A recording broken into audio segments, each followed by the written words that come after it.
Hey Looks like guys, we it's might have producer a Ben cutting caller. in here. Yeah, Yeah. Oh, What's up, Ben? it's producer Ben. Let's producer go, Ben's baby. on. Guys, I can't get through the Celtics segment here without talking about the shakeup in the front office. So I think we need a little 9B topic here with Danny Ainge and Brad Stevens. And before I go, I just want to say I tried to get Pat on board with, Stevens has got to go as the coach. I like Doc Rivers a lot better. And since I didn't get him over that first hurdle, I didn't go on to the next one, which was I thought Danny Ainge had to go. And so I was trying to get to that a few months back. And I didn't get over the Stevens hurdle, but I'm looking forward to the shakeup, and I'm wondering who the new coach is going to be. Some people have been saying Chauncey Billups. So, all right, I'll catch up with you guys in a bit. Bye. Yeah, man, that was producer Ben chiming in with the phone call. It's one of those things where I want to close it out on Kyrie here, and then I want to start off with the Celtics front office change. We're topic number 10. But yeah, let's move on. Let's move on to topic number 10.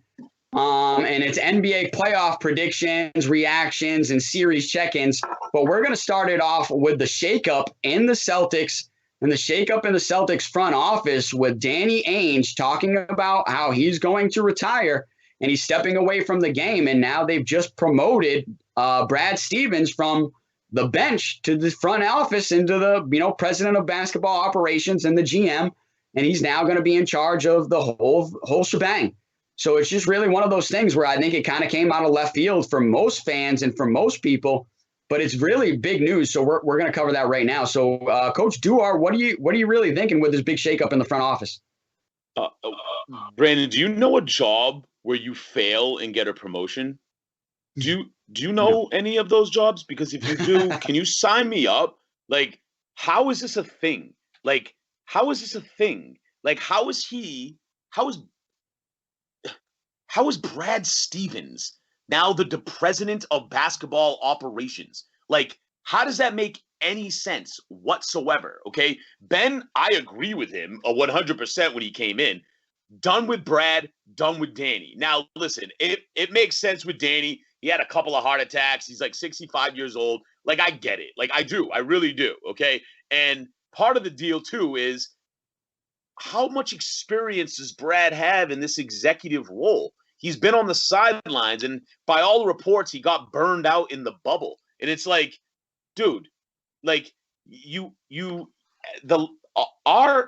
I hear Wick Grossbeck talk about another Eastern Conference championship visit, I'm never gonna buy another Celtics tickets again. Right? Like, it is so frustrating to promote mediocrity. Like, yeah, we were almost there. It's like when the Colts hung the AFC Championship runner-up banner. It's like, what is that? Like, I don't even understand what's going on. Like, and another thing you said is Brad Stevens going to start looking for players that like fit in his system because he's no longer the coach anymore. So like, there are so many unanswered questions here. And I will say this: I know Ben mentioned Chauncey Billups.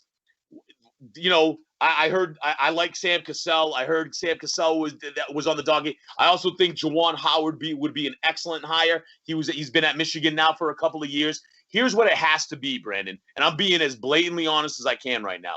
It needs to be a former player. It has to be a former player. And here's what I mean by that. If it's not, we can all see what happens when a good coach goes to the NBA. Nobody respects Brad Stevens. They might like him. They don't respect him. Like, have you heard his sideline talks? Lord have mercy. It's like talking to like an adjustment grief counselor. Like, it's like, okay, guys, we're going to do a great job today. Not enough passion. And let's score the basketball. It's like, dude, stop. Like, the Jason Tatum's like tying his sneakers. He's not even listening to you. Like, it's brutal. Like, the whole thing was brutal to watch. And to see it unfold, we need somebody in there that has street cred. And there's no other way to say it. They have played before. So will Chauncey be a good hire? For sure he would be. Would Juwan Howard, in my opinion? Yeah, so would Sam Cassell. And I get it, and I know where Doc Rivers. Guess what? Doc Rivers played basketball. Okay? And by the way, on that Doc Rivers side, Doc Rivers isn't looking so bad right now, considering the Clippers are, I don't know, pee in their pants right now? Like, is this really a Doc Rivers issue, or was it a Kawhi Leonard, a Paul George issue? Like, so that's a great point, Ben. And that, we'd hate to like bring back Terry Francona, but that's the mold. You need someone young, you need someone who's played before, and you need someone who commands a room. It doesn't even have to be someone who's like dominant X and O's. You see their coaching staff, they have like 700 assistant coaches. They'll figure it out. You need an ex-basketball player that can carry the room. And until you have that, we're not going to be successful, because Jason Tatum is not going to respond to another guy like Brad Stevens, just a dude, just a guy. That's essentially what he is. But as far as the front office goes, I'm extremely disappointed. Like, extremely disappointed. Clean house and start over and see what the roster looks like. What do you think? Yeah, no, you bring up a lot of great points. I think it's really one of those things where the first point that you brought up was great. And honestly, Stephen A. Smith brought that up on his show this morning about how do you just get promoted like that out of nowhere, like when you haven't really been successful, and almost like Steve Nash just kind of getting an NBA team handed to him and he hasn't even been coached. It's like the same thing. Like, how do you just get these things handed to you? So some people in life are just kind of in that position, and I guess Brad Stevens is one of them. But I honestly was thinking, being like, is this like a situation where, Danny Ainge caught them with their pants down, and then they're like, well, we have nowhere to go. So guess what? Hey, Brad, you step on up. You're the new man now. So it's it kind of seemed like that, because it was so out of nowhere and out of left field that I don't even think Grossbeck was prepared for this situation, honestly.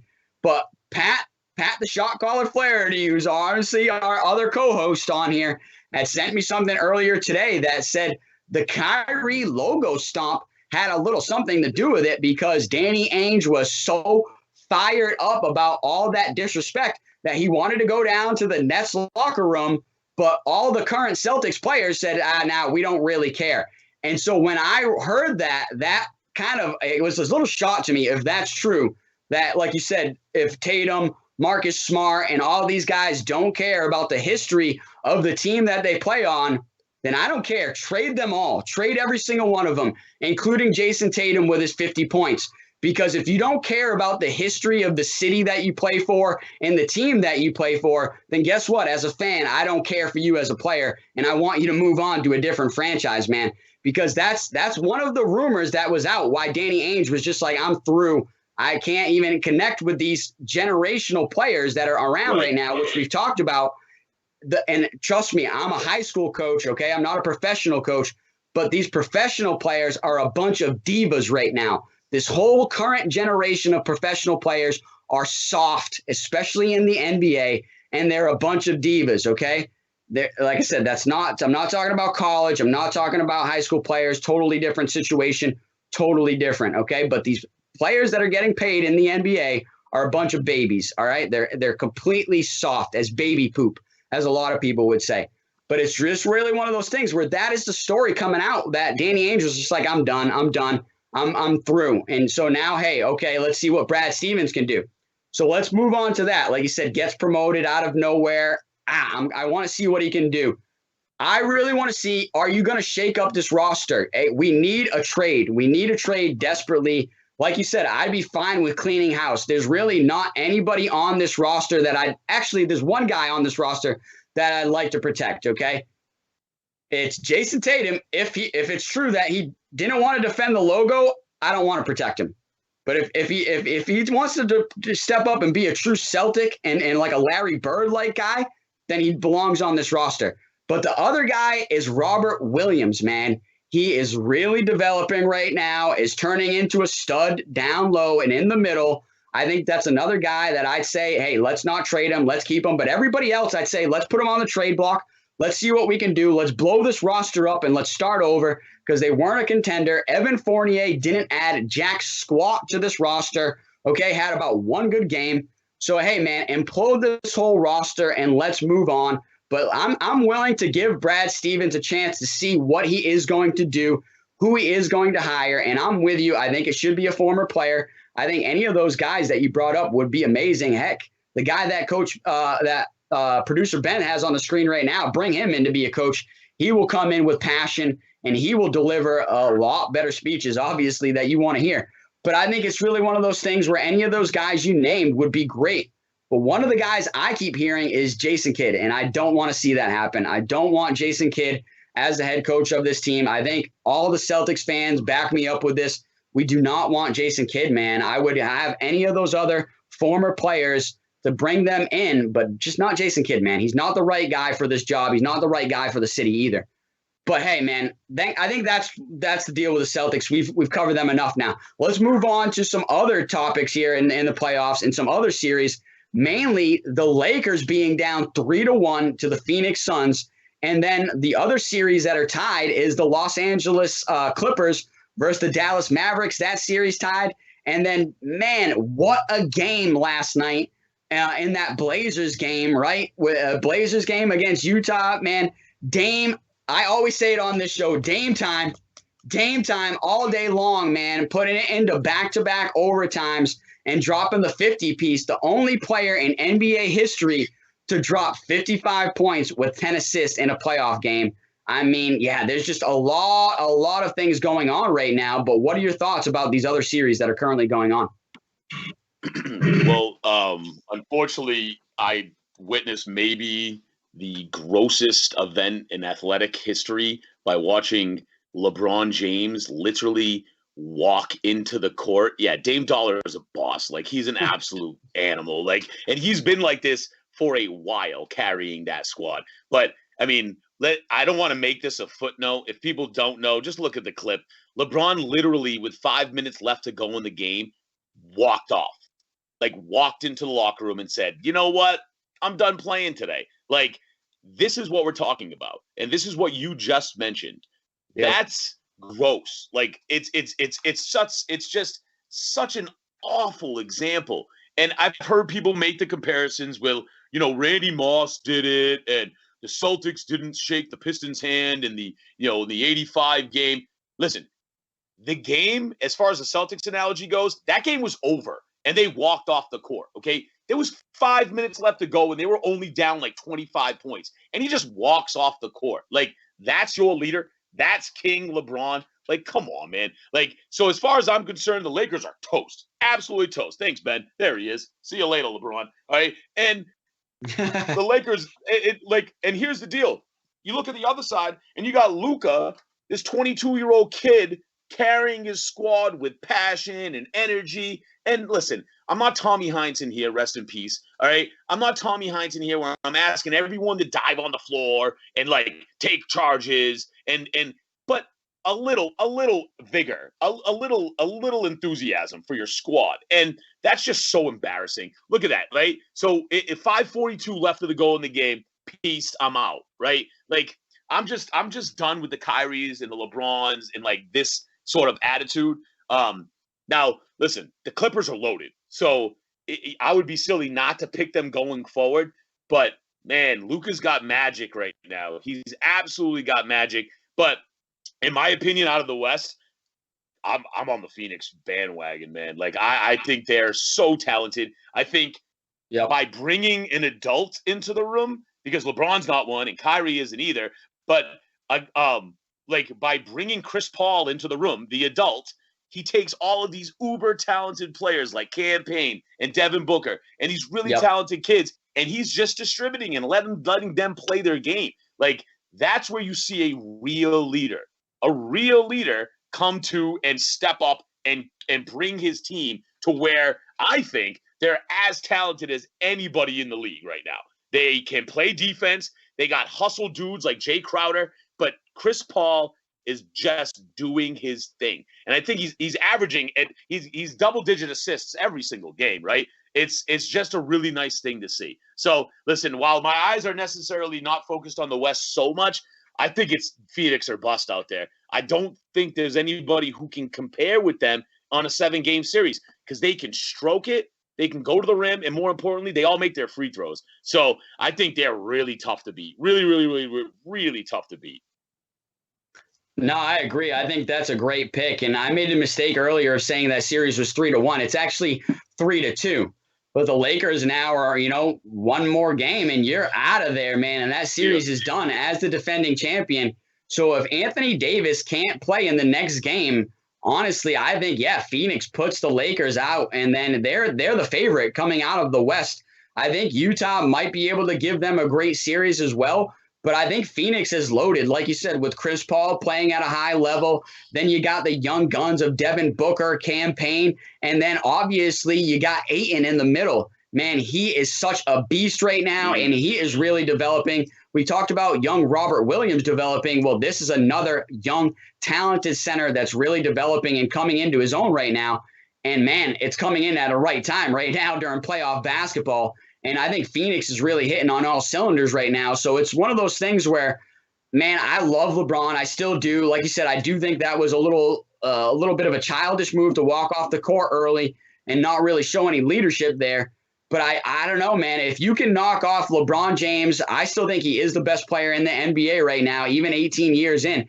If you can knock him out of the playoffs, that has to put you in the driver's seat to be able to get out of the West and go ahead and play for the NBA Finals and the NBA Championship.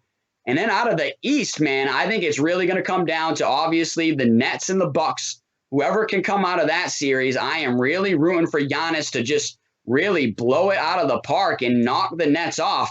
But it's just really one of those things where, man, bring it up again. Dame time, baby. I would love to see Dame time get it done. He's really one of my favorite players in the NBA. I would love to see him get to the conference finals, maybe against that Phoenix Suns team, or actually even in the next round, man, because I would love to see the Blazers and the Suns. I think we would see one heck of a game with Devin Booker and Dame Lillard just exchanging three-point buckets back and forth. But it's just really one of those things where, man, I think you're right, man. We've got so many tight series right now, a couple series that are tied up 2-2, where I think whoever can win that next game and break the series, they're putting themselves in the driver's seat, obviously. But I think we've obviously got a couple of teams that are on the edge right now and have to come out and win. The Blazers are one of them, and then the Lakers are another one. So we'll kind of see how it pans out over this next week or two, and we'll definitely cover it on the next show. But I think if I've got to make some picks, I think it's going to be probably Phoenix and the Nets. But I'm hoping I'm wrong, and I'm hoping it's Phoenix and the Bucks. And, and I'll be riding the Suns train all day long like it was 1990 Dan Marley. Let's go. But yeah, man, I think, it's really been an exciting playoffs, and I'm looking forward to seeing what can happen here down the stretch. But, man, what a great show we just gave on to you. 10 great topics tonight. I really want to thank Coach Duarte for joining us and, covering for Pat, the shot caller Flaherty, who's out on vacation this week. Coach Duarte, you did an amazing job. I know, like I said, we covered 10 great topics, and I had so much fun. The show really took off, especially when we got to the Indy 500 and the racing topics. I know you don't want to hear that, but the show really took off after that, man. But I think you did a really good job, and we really appreciate having you come on. But do you have any closing remarks for us? Well, yeah, man. You can obviously check out the greatest basketball program south of Boston at Middleborough Hoop. Check out my boys. We're coming in hot this year. We're bringing in a great senior class. We start summer league in about 3 or 4 weeks. Bringing back 4 all-stars. We're really looking forward to our upcoming season. And guess what? It's going to hopefully full of gym and no masks, and we're balling out, baby. 20 games. We're really ready to get after it. We get to hang a new banner this year in a brand new gym, and that's going to be really exciting. And again, I just really appreciate you guys having me on. I love getting on here and talking sports with you guys. You do a great job. You both are class acts. And continue the good luck, man, because the show is great. Nah, man, we really appreciate you, and I'm sure this won't be the last time we have Coach Duarte on. And, man, like I said, this was a great show. If you joined in for the Coaches Special, give us a subscribe, give us a like, follow us on Twitter, follow Coach Duarte on Twitter, follow the Middleborough Hoop team. Man, those Sachems, I'm saying it right this time, the Sachems are taking off, and that's a program to really check out. If you like high school sports, I would check out that team and even their football team, man, and their track team. They've got some really great athletes over there, and they're just getting brand new facilities. So, I'm a big fan of the Middleborough team and the Middleborough facilities. And, hey, Coach Duarte, really appreciate you coming on, saving the day for us, or otherwise I was going to be doing a 1 hour special by myself. I don't think anybody wants to hear me for 1 hour, especially those Max Verstappen fans. They definitely don't want to hear me for 1 hour. But yeah, man, we had a great time on the Coaches Special of Comeback Sports. Like I said, give us a like, give us a subscribe, give us a call in next week. But thank you for tuning in, and we will check you out next week. Coach Duarte, you have yourself a good night, man. Marty States. Marty States.